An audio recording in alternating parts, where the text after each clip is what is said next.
उत्तर प्रदेश देश का सबसे बड़ा राज्य है। कहा जाता है कि देश की दिशा और दशा दोनों यूपी ही तय करता है और यूपी की बागडोर संभालना आसान नहीं है। 8 साल से संभाल रहे हैं मुख्यमंत्री योगी आदित्यनाथ जी। पहले महंत हैं देश के, जो मुख्यमंत्री के रूप में कार्यरत हैं। कई विषयों पे बात होगी, जैसे बुलडोजर, गवर्नेंस, औरंगजेब और उनकी पर्सनल एम्बिशन और उनकी पर्सनल फिलॉसफी। योगी आदित्यनाथ जी, बहुत बहुत धन्यवाद पीटीआई से बात करने का। नमस्कार। धन्यवाद जी। और आपको बधाई, 8 साल आपके पूरे हुए इस आपकी सरकार को बहुत बहुत बधाई उसके संदर्भ में भी। और उसी संदर्भ में मैं आपसे बात करना चाहता हूँ, 8 साल जो आपके बीते हैं, कई पहलुओं में यूपी की छवि बदल गई है 8 सालों में, और एक तरह से यूपी गवर्नेंस मॉडल की चर्चा हो रही है। तो आगे चलकर जिस तरह से 2014 के चुनाव के पहले गुजरात मॉडल की चर्चा होती थी, उस तरह से अगले चुनाव में 2029 के चुनाव में क्या आप चाहेंगे कि UP model, UP governance model की बात हो? देखिए, उत्तर प्रदेश देश की आबादी का सबसे बड़ा राज्य है।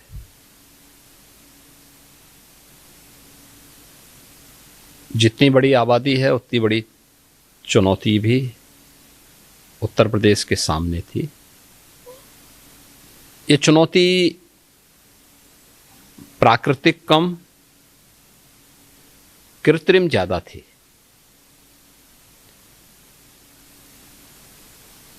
जिन लोगों ने लंबे समय तक उत्तर प्रदेश पर शासन किया है,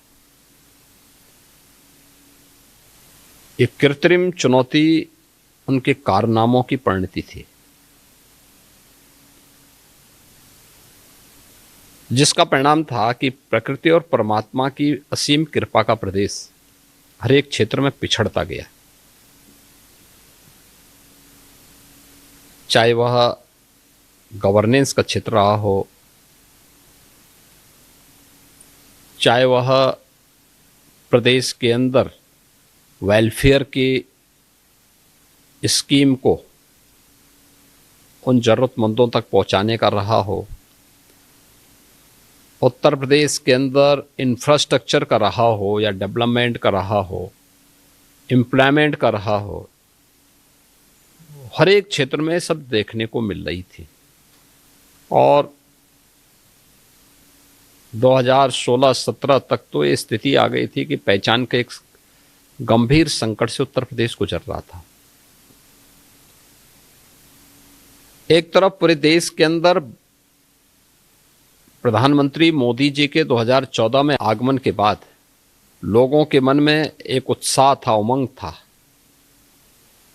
लेकिन केंद्र में मोदी जी के नेतृत्व की सरकार जो भी लागू करती, राज्य के अंदर तत्कालीन सरकार उसको लागू ही नहीं होने देती थी।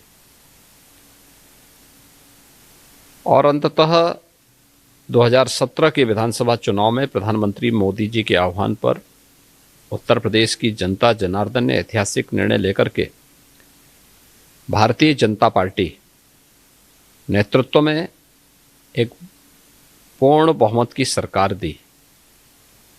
और आज परिणाम सबके सामने है। पिछले 8 वर्ष में मोदी जी के 2014 में आगमन के बाद लोगों के मन में एक उत्साह था, उमंग था। लेकिन केंद्र में मोदी जी के नेतृत्व की सरकार जो भी लागू करती, राज्य के अंदर तत्कालीन सरकार उसको लागू ही नहीं होने देती थी। और अंततः 2017 के विधानसभा चुनाव में प्रधानमंत्री मोदी जी के आह्वान पर उत्तर प्रदेश की जनता जनार्दन ने ऐतिहासिक निर्णय लेकर के भारतीय जनता पार्टी नेतृत्व में एक पूर्ण बहुमत की सरकार दी। और आज परिणाम सबके सामने है। पिछले 8 वर्ष में जो काम 70 वर्षों में पिछली सरकारों ने नहीं किया या करने में विफल थे, इन 8 वर्षों में उसको प्राप्त करने में काफी हद तक हमें सफलता प्राप्त हुई। और खास तौर पर अगर आप देखेंगे अर्थव्यवस्था के क्षेत्र में, अगर आप देखें 1947 से 2017 तक इन 70 वर्षों में उत्तर प्रदेश की अर्थव्यवस्था ये 12 साढ़े 12 लाख करोड़ के आसपास झूल रही थी और ये देश के अंदर छठी सातवीं अर्थव्यवस्था थी। आज इन 8 वर्षों में उत्तर प्रदेश की अर्थव्यवस्था 27.5 लाख करोड़ पार कर चुकी है और ये देश की नंबर 2 की अर्थव्यवस्था बनी है। मैं इसलिए भी कह रहा हूं कि जब ये देश आजाद हुआ था उत्तर प्रदेश की per capita income national average के बराबर थी। आज 2016-17 में आते आते वो देश की प्रति व्यक्ति आय की तुलना में 1/3 रह गई थी। आज हम इसको दोगुने से अधिक बढ़ाने में सफल हुए हैं और मेरा 2029-30 में उत्तर प्रदेश उसको अचीव करने में सफल होगा। आप धर्म के क्षेत्र में भी रहे हैं, अभी भी हैं, राजनीति में भी हैं। आप अपने आप को कहाँ सब बहुत सहज तरीके से अपने आप को मानते हैं? देखिए, हम लोग धर्म के पक्ष को उसे हम सीमित दायरे तक कैद करके रखते हैं और राजनीति को भी हम चंद मुट्ठी भर लोगों की कैद में रखते हैं। सारी समस्या वहीं से खड़ी होती है।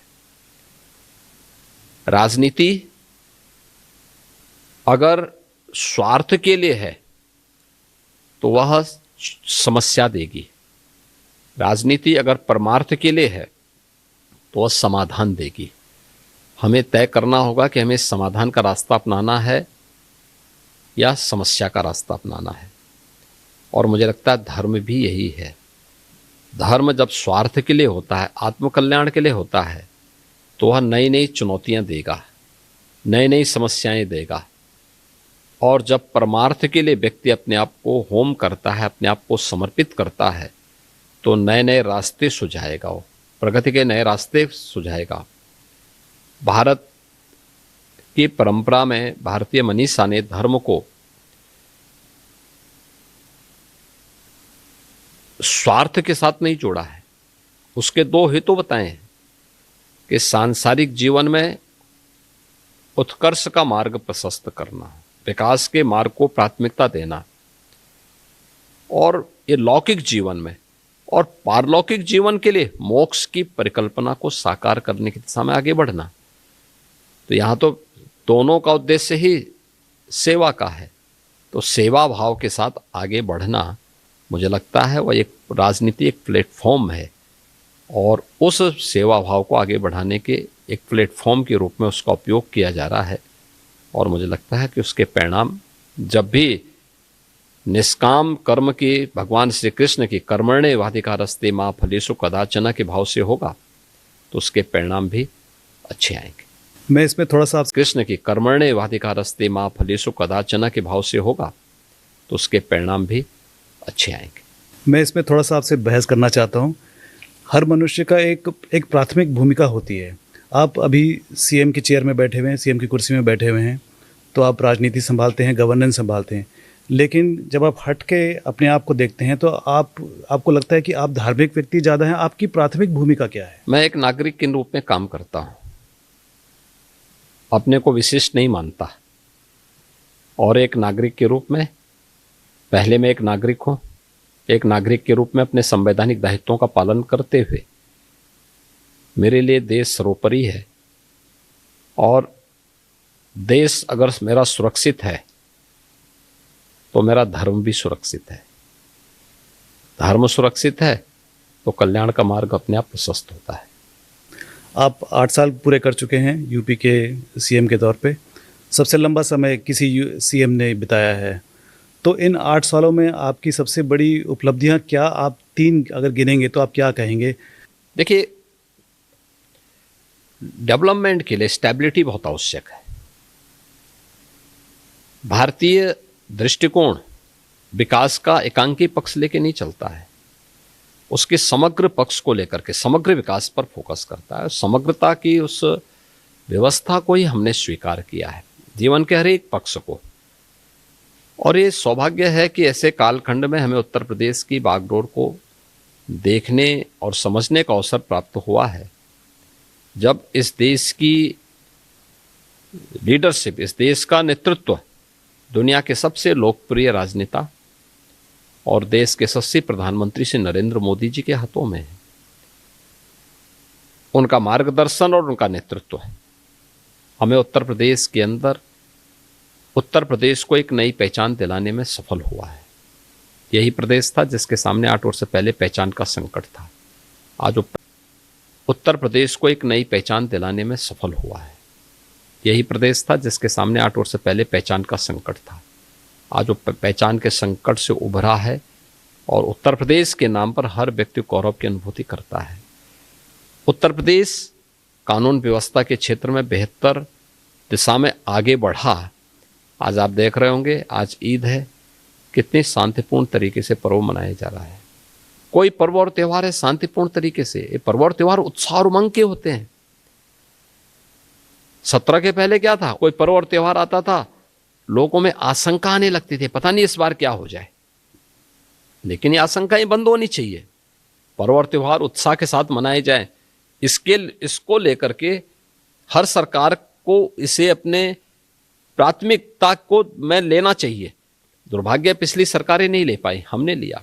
परिणाम क्या है, उत्तर प्रदेश का हर नागरिक आज अपनी प्राथमिकता तय किया है, डेवलपमेंट को, वेलफेयर को, राज्य के समग्र विकास पर अलग अलग पक्षों को, जो जिस क्षेत्र में है उसमें बेहतर करने की एक स्वस्थ प्रतिस्पर्धा को उसने आगे बढ़ाया है। और हर एक क्षेत्र में, क्या कृषि के क्षेत्र में, क्या अर्थव्यवस्था के क्षेत्र में, क्या युवाओं में एक स्वस्थ प्रतिस्पर्धा आगे बढ़ने को लेकर के हुई है, क्या महिलाओं के सशक्तिकरण के क्षेत्र में हुआ है, क्या एमएसएमई के क्षेत्र में, या अलग अलग सेक्टर में, ग्रामीण अर्थव्यवस्था हो, शहरीकरण का मामला हो, हर एक क्षेत्र में उत्तर प्रदेश ने नए गोल अचीव किए हैं और अच्छी दिशा में आगे बढ़ा है। और मेरा मानना है कि आप देखेंगे तो आज उत्तर प्रदेश सेंट्रल गवर्नमेंट से जुड़ी हुई लगभग 3 दर्जन ऐसी स्कीम, जिसमें 17 के पहले उत्तर प्रदेश सबसे फिसड्डी माना जाता था, आज वह नंबर 1 पर है, या टॉप 3 के अंदर वह यूपी आज के दिन पर उनमें है। हर नंबर 1 पर है या टॉप 3 के अंदर वह यूपी आज के दिन पर उनमें है। हर लीडर, हर नेता जो है, जो उच्च दर्जे का नेता है, वो एक लेगेसी छोड़ना चाहता है। एक चाहत होती है कि मुझे आने वाली पीढ़ियां इस तरह से मुझे याद करें। आप क्या चाहते हैं? देखिए, मुझे याद क्यों करेंगे, मैं तो वर्तमान में ही हूं। नहीं, आप एक लेगेसी छोड़ के जाएंगे। देखिए, 100 साल के बाद में आपका नाम नहीं, हमारे जो काम होंगे ये आने वाली पीढ़ी के लिए स्मरणीय होंगे। आप अपने काम से जानना चाहेंगे? काम से, ये काम से पहचान होनी चाहिए, नाम से नहीं। जी, चलिए मैं ही बोल देता हूँ आपको किस तरह से आप लोकप्रिय किस तरह से हुए हैं।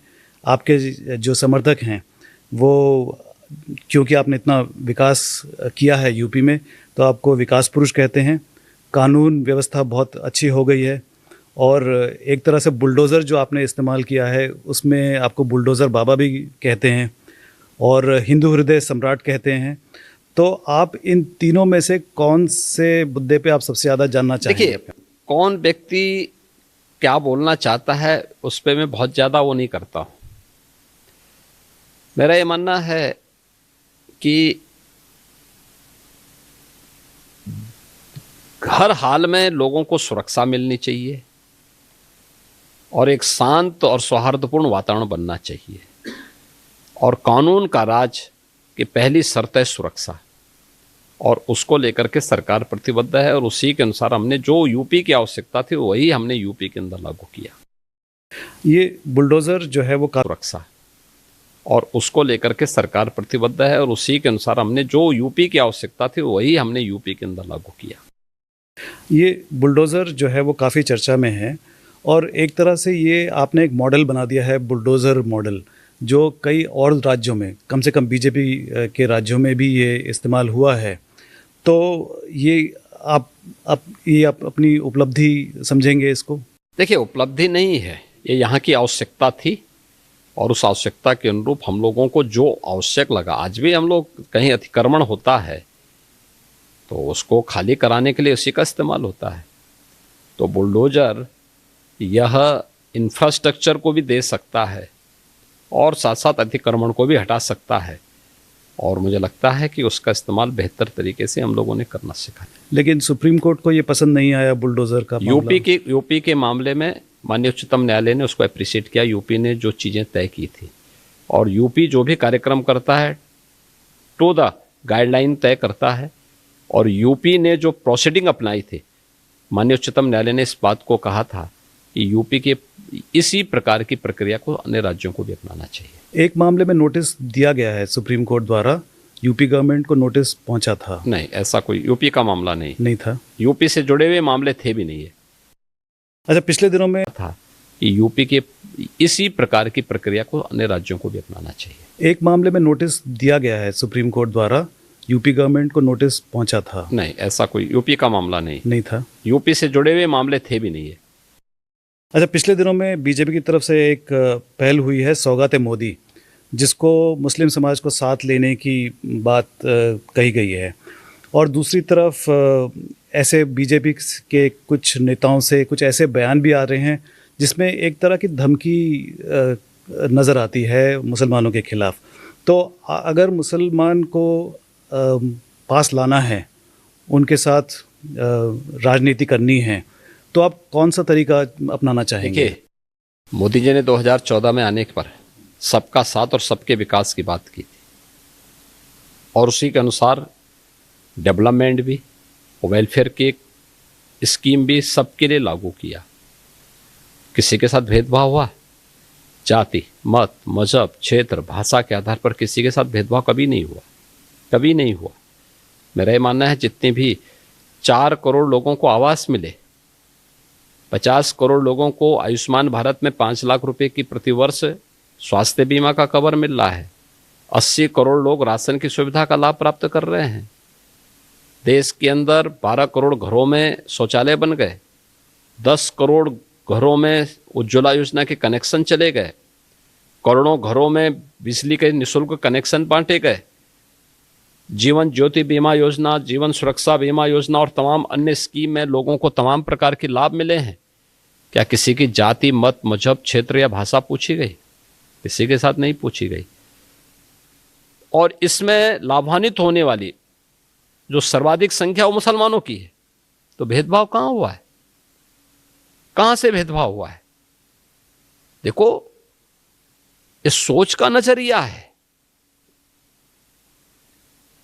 स्कीम को उन तक पहुंचाया जा रहा है बिना भेदभाव के। हमने तो किसी की जाति नहीं देखी। उत्तर प्रदेश के अंदर 20% मुसलमान हैं। इन सभी वेलफेयर स्कीम में उन्होंने 35 से 40% उसका लाभ प्राप्त किया है।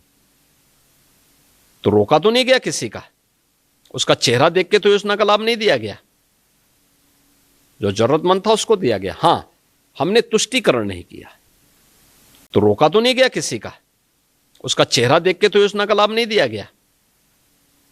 जो जरूरतमंद था उसको दिया गया। हां, हमने तुष्टीकरण नहीं किया, तुष्टीकरण नहीं किया, अपीजमेंट नहीं किया। हाँ, ये अपीजमेंट से हम लोग हमेशा अपने को अलग करते हैं। और इसके लिए बोलना कि भाई जरूरतमंदों को, सभी भारत का नागरिक है, उसको शासन की हर सुविधा का लाभ मिलना चाहिए और एक वेलफेयर स्टेट की यही परिकल्पना भी है और उसी को मोदी जी के नेतृत्व में देश के अंदर दिया जा रहा है।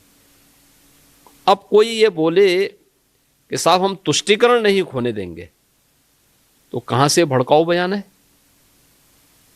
जहाँ तक गवर्नेंस का सवाल है, उसमें तो कोई दो राय नहीं है कि जो डेवलपमेंट है वो सबको समान रूप से पहुँच रहा है। लेकिन उसके साथ साथ कुछ नेता, जैसे अब मेरठ में जो हुआ, उन्होंने किसी ने कह दिया कि सड़क पे नमाज जो पढ़ेगा ठीक उसको। तो बोला है, हाँ, ठीक बोला है। तो कहाँ से भड़काऊ बयान है? जहाँ तक गवर्नेंस का सवाल है उसमें तो कोई दो राय नहीं है कि जो डेवलपमेंट है वो सबको समान रूप से पहुँच रहा है।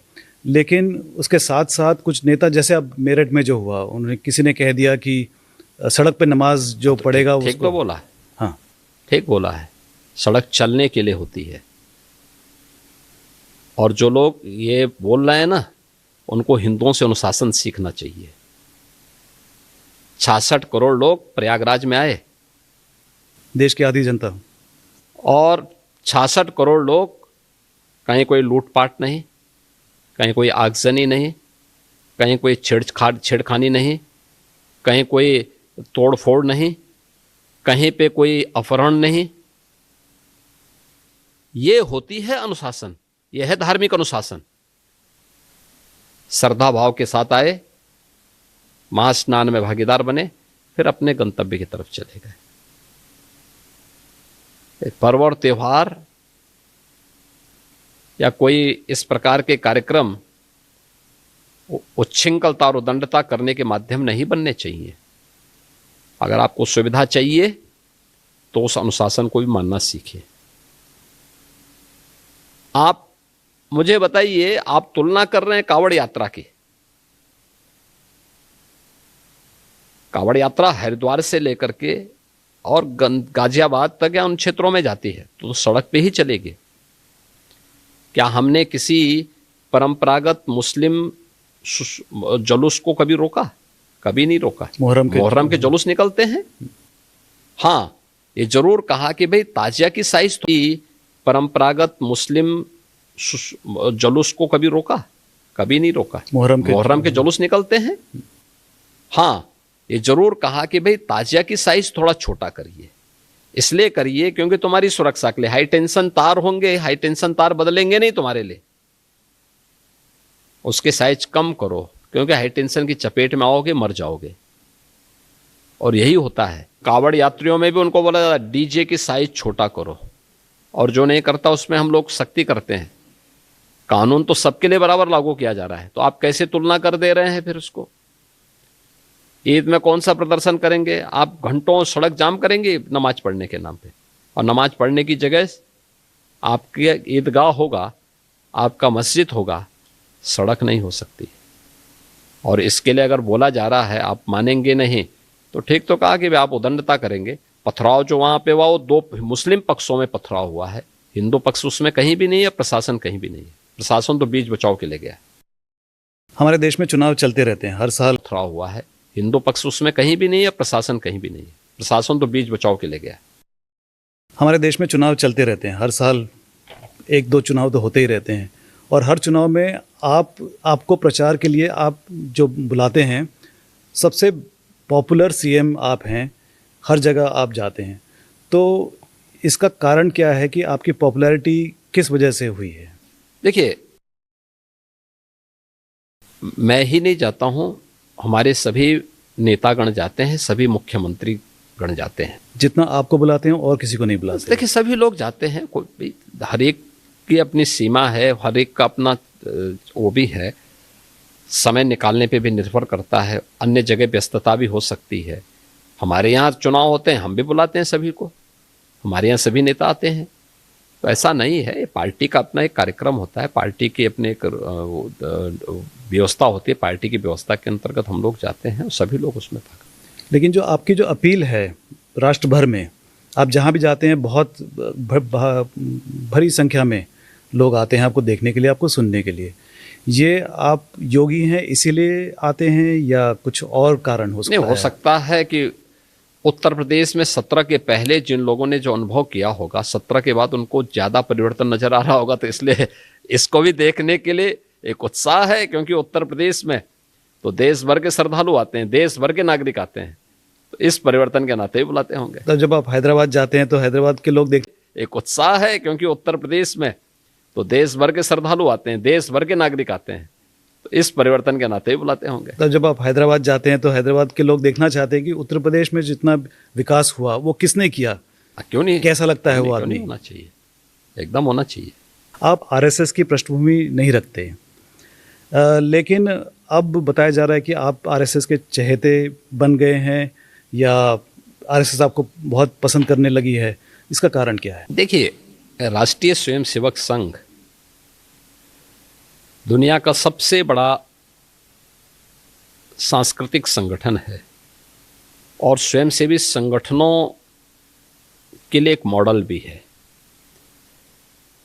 राष्ट्रनिष्ठा कैसे होती है ये देखना हो तो राष्ट्रीय स्वयंसेवक संघ के स्वयंसेवकों से लोग सीखें। और राष्ट्रनिष्ठा का बिना किसी सरकार के सहयोग के या सरकारी सहयोग की अपेक्षा के अनवरत चलने वाली उस प्रक्रिया का हिस्सा है और 100 वर्षों से निरंतर एक संगठन इस पे लगा हुआ है। लाखों स्वयंसेवक इस अभियान के साथ जुड़े हुए हैं। तो ये तो अद्भुत उदाहरण है दुनिया के अंदर, दुनिया को सीखना चाहिए।